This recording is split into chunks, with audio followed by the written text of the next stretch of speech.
So forming a qualitative model is very often a very useful first step and very important when constructing a given theory, a given physical theory, or a given mathematical model. But we need to do more as natural scientists, engineers, and applied mathematicians to construct real-world models. And this is where step 6 comes in.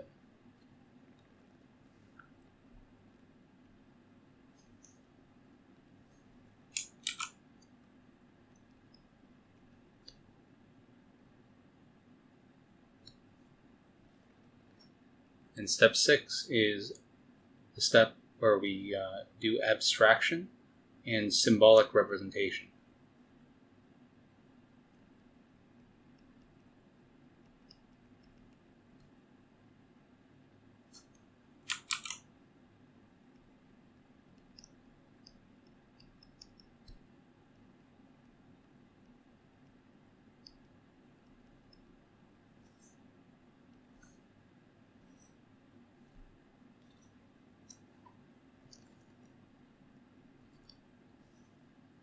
And the main idea here, we have a couple different important points here in step 6. Typically, step 6 requires insight and a lot of creativity to complete.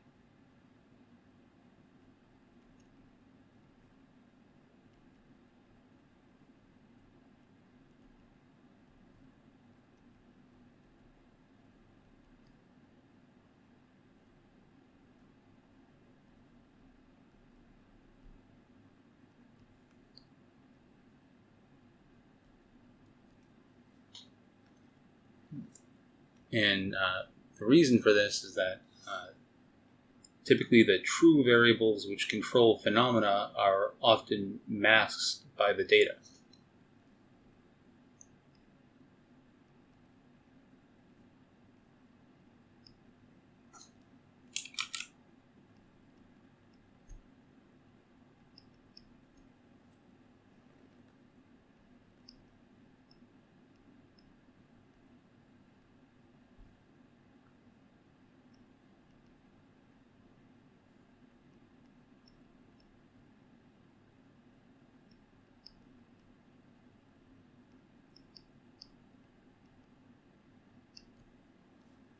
That's not to mean that we can't use the data and do many of the amazing modern data science algorithms that have come about, but typically requiring or trying to find out what the true variables are which control a certain phenomena involves a large amount of insight and creativity to come up with a correct symbolic representation and model. And this is also where this step is where a good knowledge of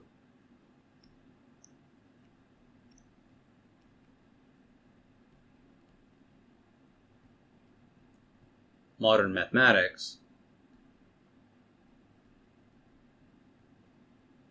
and the physical sciences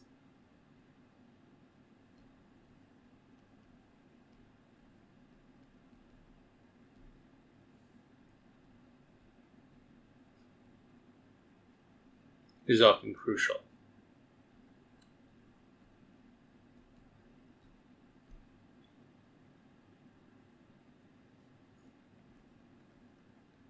And these are my comments on this step. But essentially, it consists of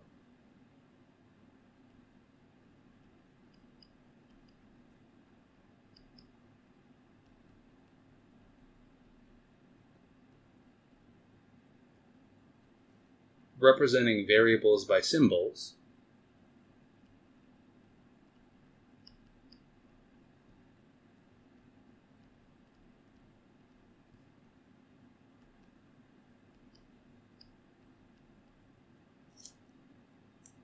naming the functions or other mathematical relations,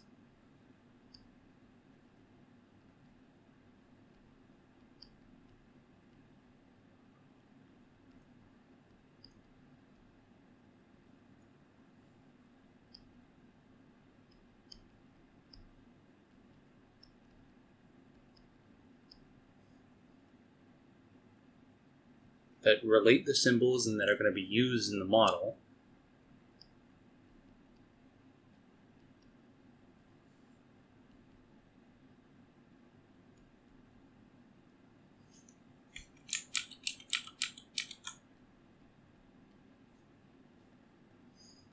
And identifying the axioms and or constraints of the model.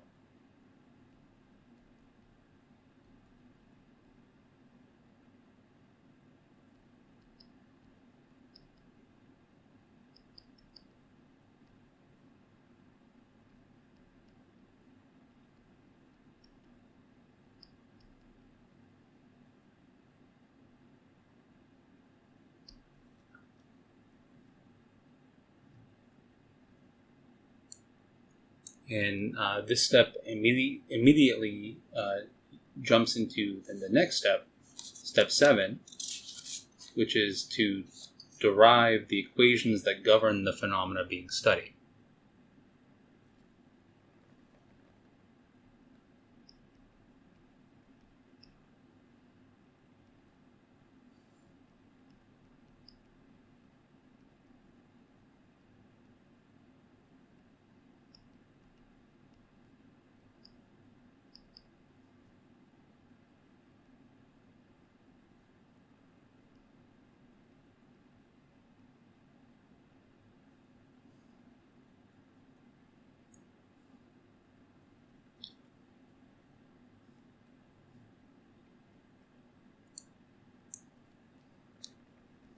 And some good questions to ask here, and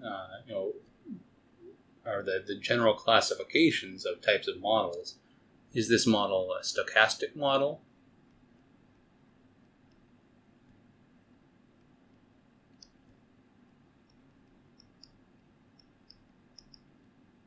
Or probabilistic?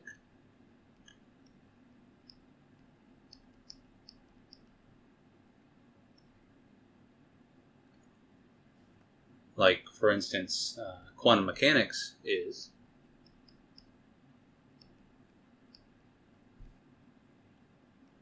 Or is the model deterministic?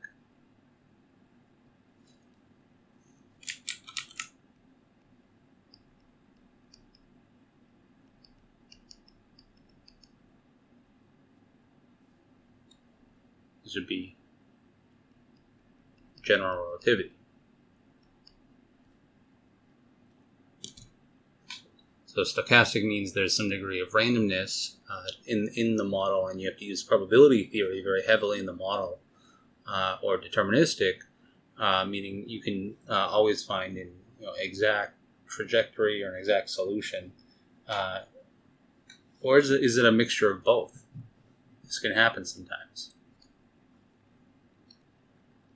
Another big question to ask is the model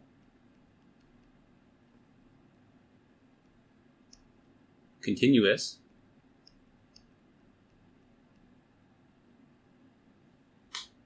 So you'll be using techniques from calculus or topology to discuss the model and solve problems, or discrete.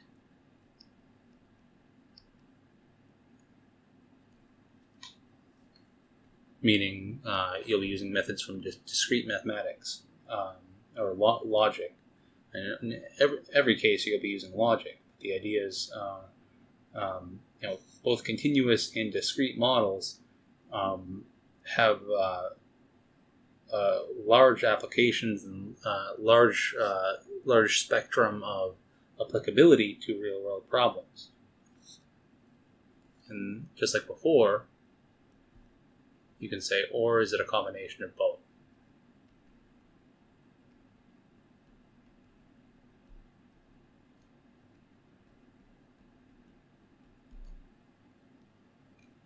There are many models that require you to consider both discrete forms of the model along with continuous forms and combining them. The main idea here is that this step is where the mathematical methods used must be precise and correct. So you have to correctly apply mathematics and the mathematical theorems that you're going to use in the confines of the mathematical construct that you're using.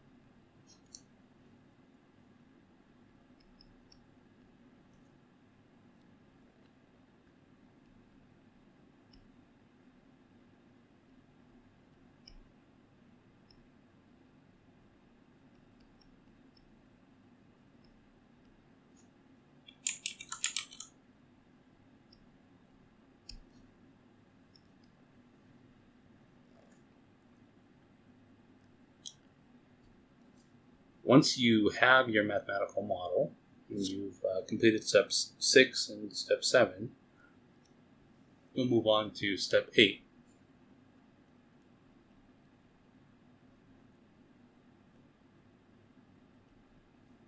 Which is model testing.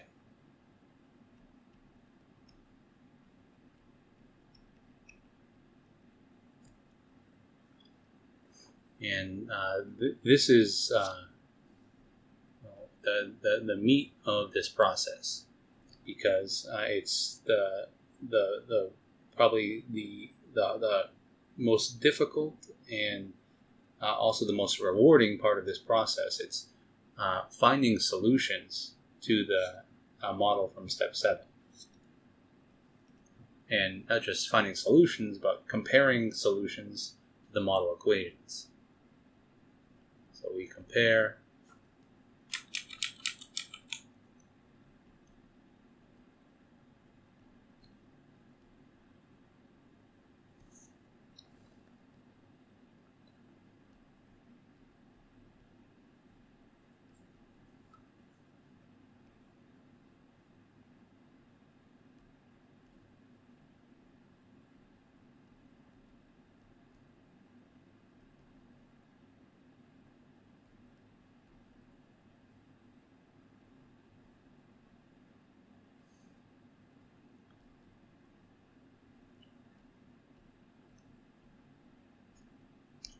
this is where we really kind of get to test our mathematical model that we've created and see if it actually applies to reality and if it actually works.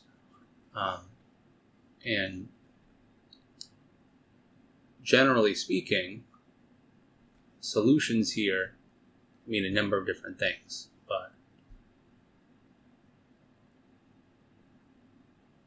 in this class, and as you might have seen if you talked about numerical methods at all in your normal ordinary differential equations class or in your linear algebra class, solutions come in 2 forms typically. The first form is the exact analytical solution.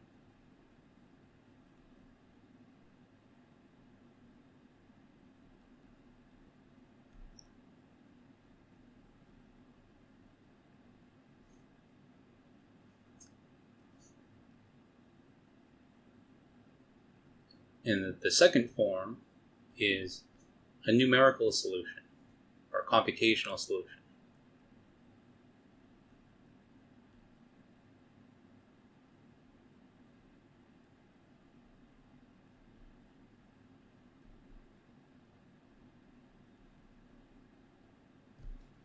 And the numerical or computational solution is typically we think of it as an approximation to the exact analytical solution. And this in and of itself is a problem in mathematical modeling, is studying a given numerical procedure or algorithm and showing that procedure, proving that procedure is correctly approximating the exact solution. This is a huge problem in mathematics. I recommend taking a numerical methods course to learn more about this. We will be going over some basic numerical methods in the course and showing how to do basic numerical methods for differential equations. However, I won't be going over them in detail in the course. we'll be focusing more on getting exact analytical solutions and investigating exact analytical solutions, even if we can't get the exact solution itself. There are many exact methods that have been developed for that. So we'll be talking about that a lot in this course. And it's at this step where if in this testing you have a bad fit, let's say you have a bad fit,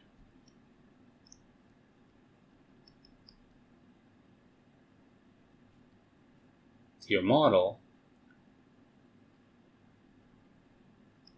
means steps 4, 5, and 6 and 7 must be revisited.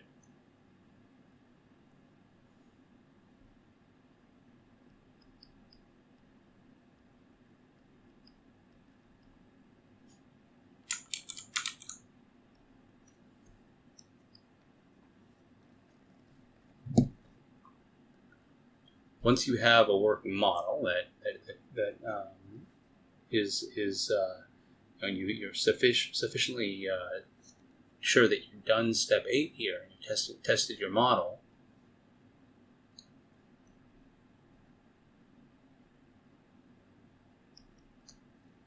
step 9 is an investigation of your model limitations and constraints in the model. So you really push it to the extreme, and you figure out what the limitations and constraints of your model are.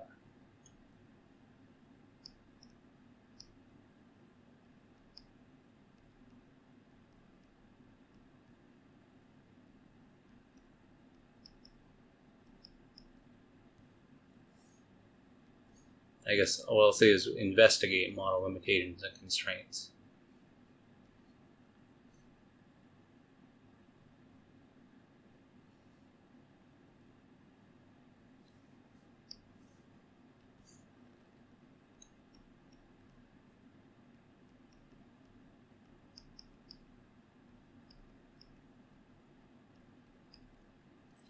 You really want to push your model to its limits and the boundaries of the limits to really test and figure out what the true limitations and constraints of the model are. Just like what we saw in the previous example, and all of these steps you can apply to the comparison between relativity and Newtonian mechanics. But for example, Newtonian mechanics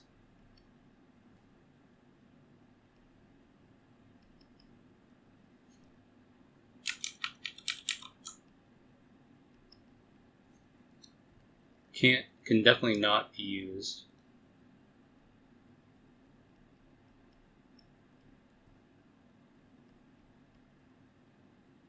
to predict motion close to the speed of light.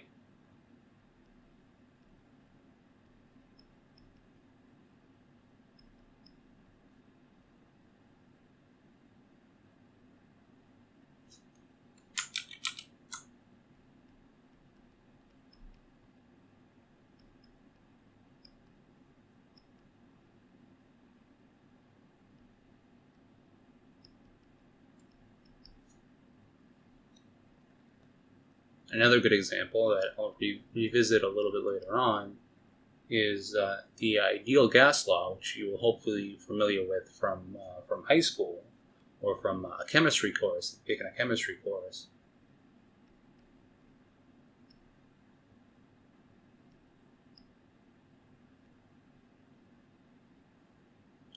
Remember, this as PIV inert. P, pressure times volume of a gas, is equal to N times R, which is the constant, times the temperature of the gas, is a good model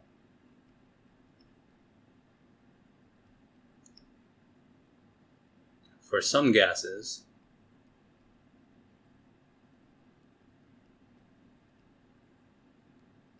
but not for others.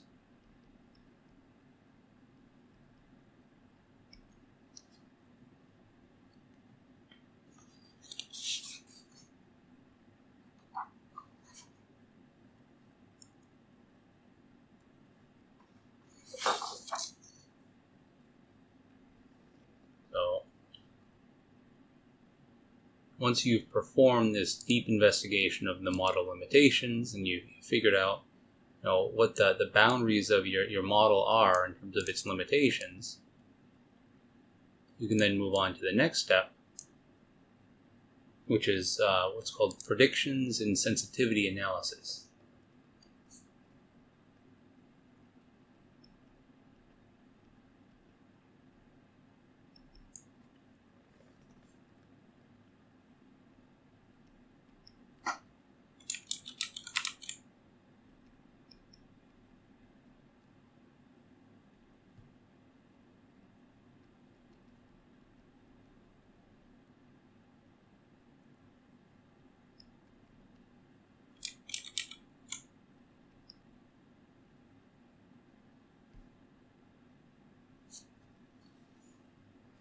And this could consist of a lot of different things, but the main idea here is how sensitive is the model?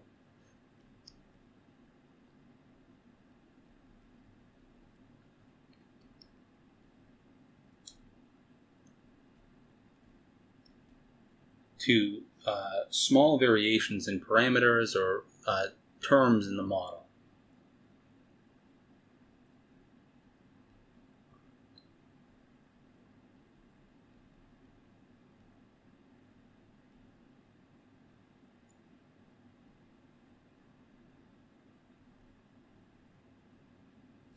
Or say variations, say, in parameters of the model.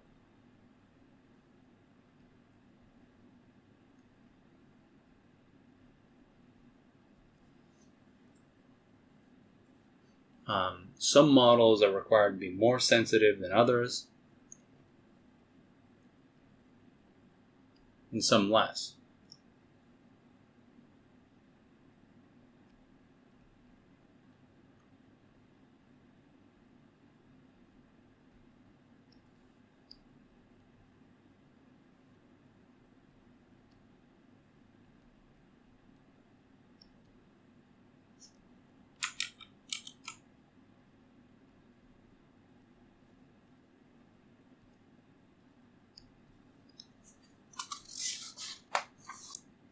And I'll give a good example of this here. We call a chaotic system a system that displays the following. And we'll investigate in this course a number of different so-called chaotic systems.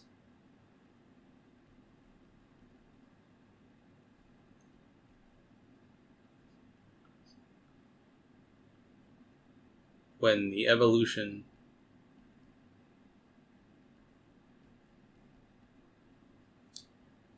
of a system displays high sensitivity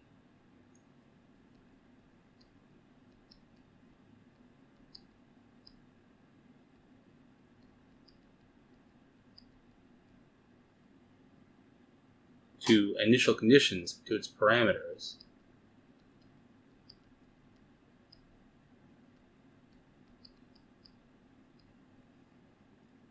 the system is said to be chaotic.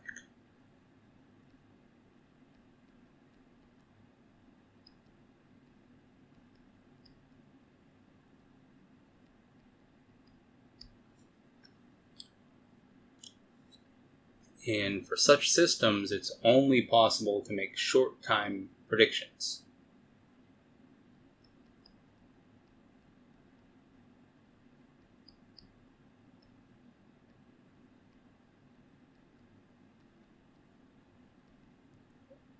Or small parameters. So short-time predictions are only possible.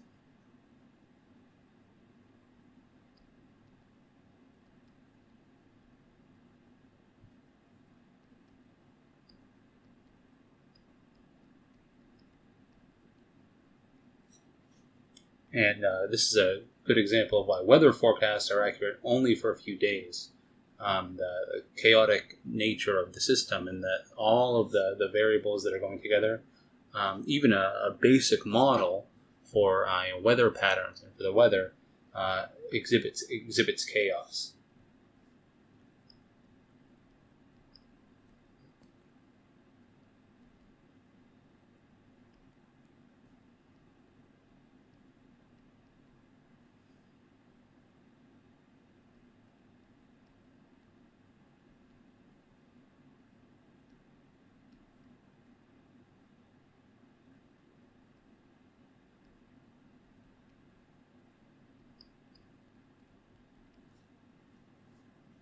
and sometimes not at all. Sometimes you get a weather forecast, and the weather forecast is completely different than what was predicted. So it's very, very important to see this. This is a very good example of such a system, and we'll see some systems of differential equations that actually come from basic assumptions about the atmosphere. So the Lorentz equations, the Lorentz system, is a fantastic example of a chaotic system, and we'll actually investigate this numerically by the end of the course and see how we can approach this and learn from this. But so once we've established results about the sensitivity of our system, we can move on to step 11.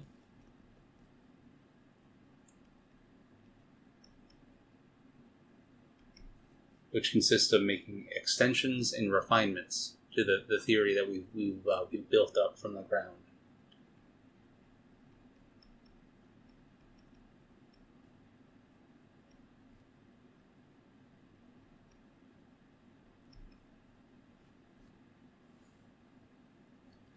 And this really consists of going back to the limitations and seeing how we can kind of update and make our theory better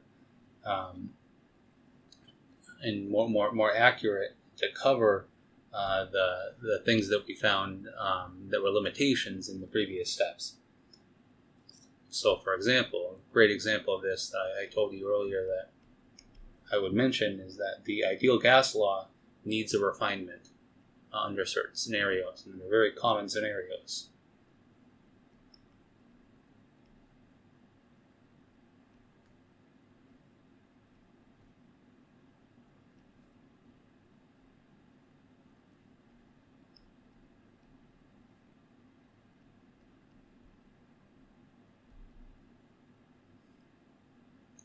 When the gas molecules are large,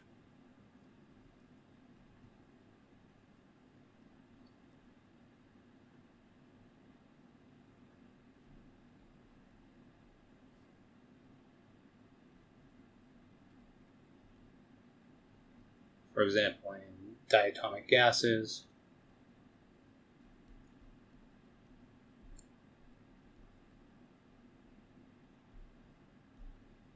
but there are other examples as well. And so typically this extension takes one of the following forms. Could take, say, the pressure times or plus some constant alpha over v squared is equal to times v is equal to n times r times t. Remember, the ideal gas law said was PV equals nRT. And there's actually a whole class of extensions like this called virial expansions.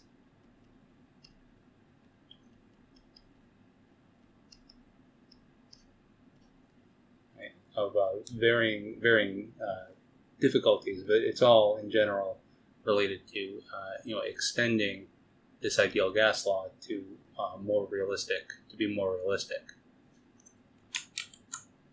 You could have the pressure is equal to n times r times t over v times 1 plus bt over v, where b is a function of t, depends on the temperature.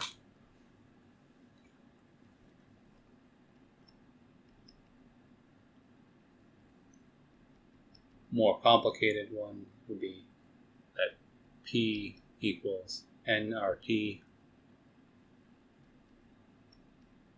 over V times 1 plus MB NB T over V plus NC over V plus m n to the k u over v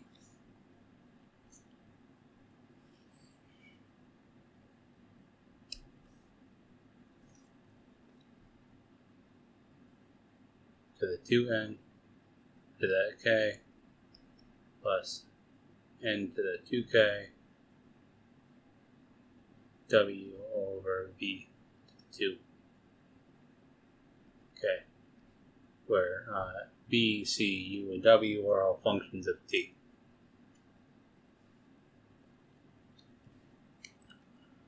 And there are a number of different extensions here that we could think of. But the idea here is that under varying circumstances, the ideal gas law is not enough, and it's not accurate at all. These extensions are more accurate and are in a refinement of our original theory.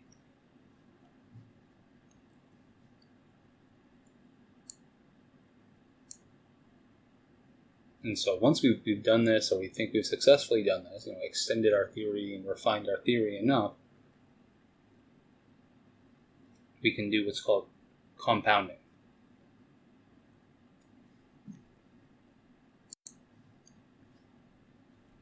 And this is the last step of this process.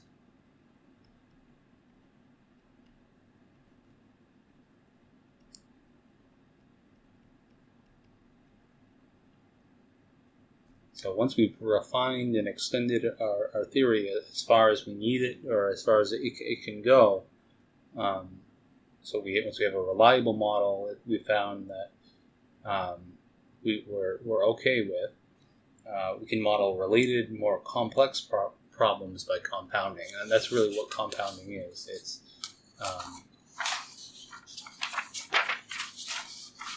kind of taking our model and building it up and applying it to larger and larger systems.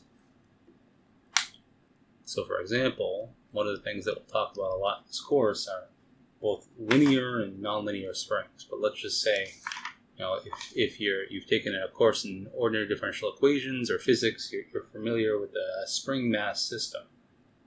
So compounding would be, steps 1 through 11. Let's say we go through and we develop a suitable model for a spring mass system.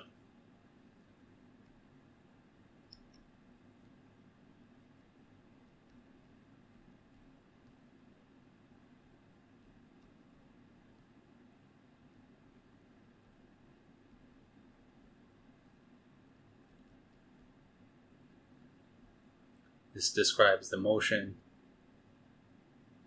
of a mass m and spring of stiffness k and its motion about its equilibrium point.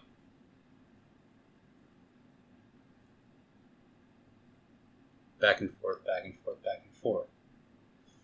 So once we have this successful model, which you should hopefully be familiar with, we can then compound it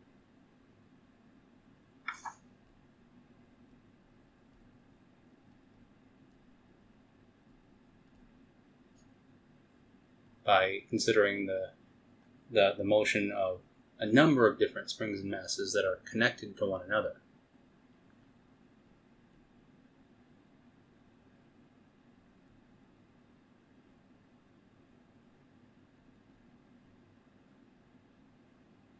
The motion of which will be much more complicated.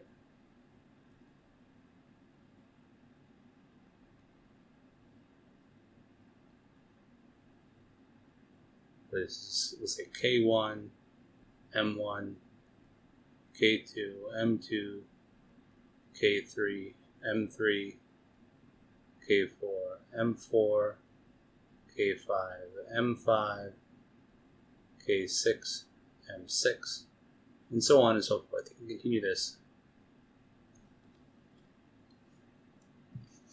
And this model can then be compounded even further and used to study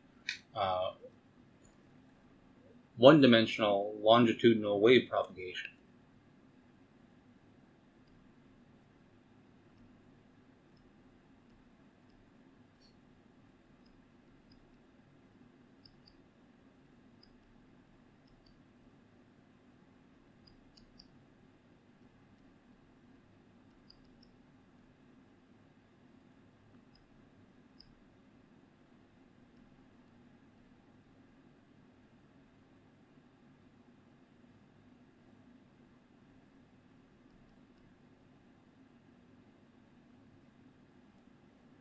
along an elastic bar.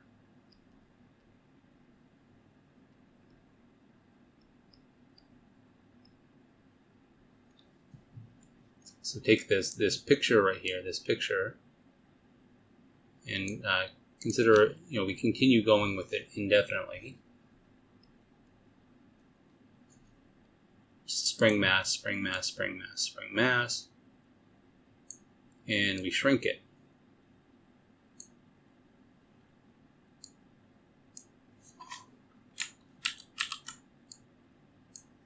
Oops, don't want to shrink it just yet.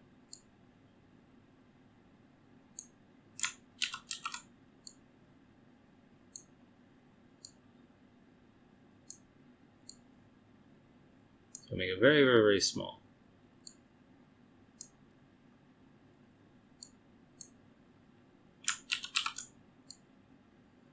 And this is going to keep going, keep going, keep going all the way along. So,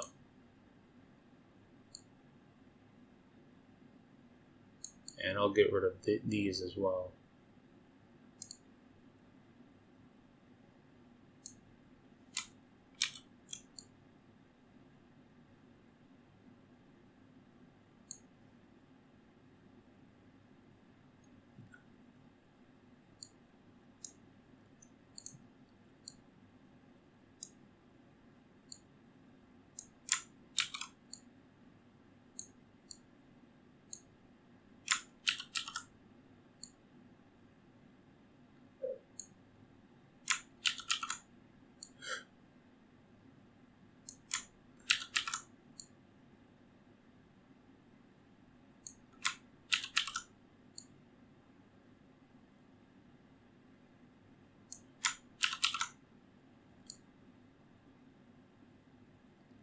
And so in the limit, as this system goes smaller and smaller and smaller and smaller, this is identical to what's called one-dimensional wave propagation along in a longitudinal elastic bar. So we can show very, very clearly and concisely that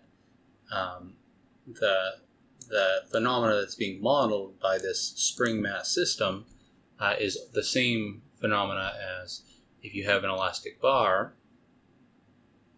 a continuous elastic bar, and you study the disturbances that propagate through this elastic bar.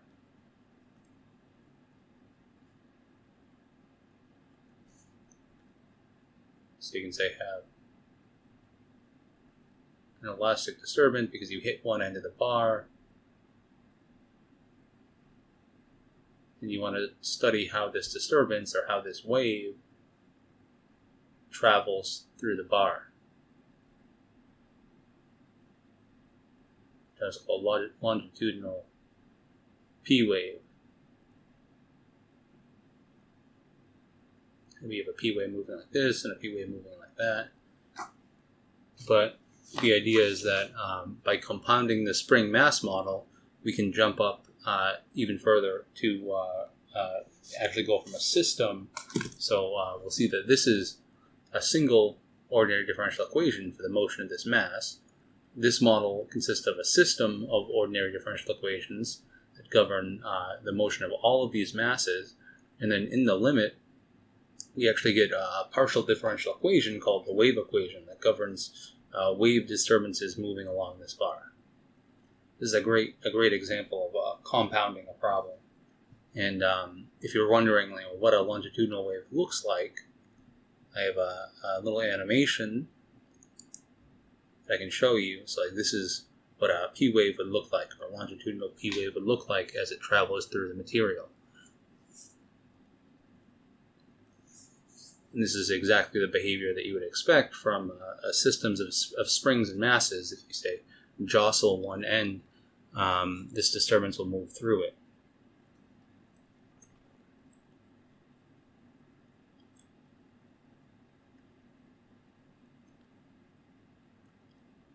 So this finishes this 12-step process. Essentially gives us all of a great summary of everything we need to know about mathematical modeling. It may at first seem a little bit overwhelming. Steps 1 through 5 is a qualitative model, and in this course we'll be really focusing on steps 6 through 12, which is more computing a quantitative model or finding a quantitative model of a phenomenon. And again, I can't recommend Meyer-Hume's book enough. So much so that there's a great kind of like summary in this chapter that will now include in these notes. And this is, again, from Meyer-Hume's book.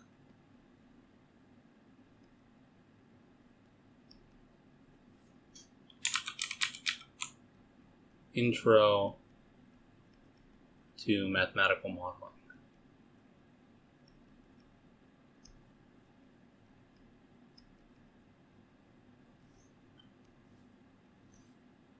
But this is just a very, very nice spreadsheet showing us exactly, or a very nice diagram showing us exactly what constitutes a mathematical model, with steps 1 through 5 being this upper triangle right here, and the steps that we'll be focusing on in the course being the lower half of this triangle right here. And it really shows you how the modeling process is essentially a feedback loop, where if you're doing it correctly, you should be kind of going around each one of these multiple times and refining your model, making predictions and conclusions, validating your model, and so on and so forth. But we'll really be focusing on the mathematics. And this is going to conclude the lecture for today. I hope you all learned something, and hope everyone has a great day.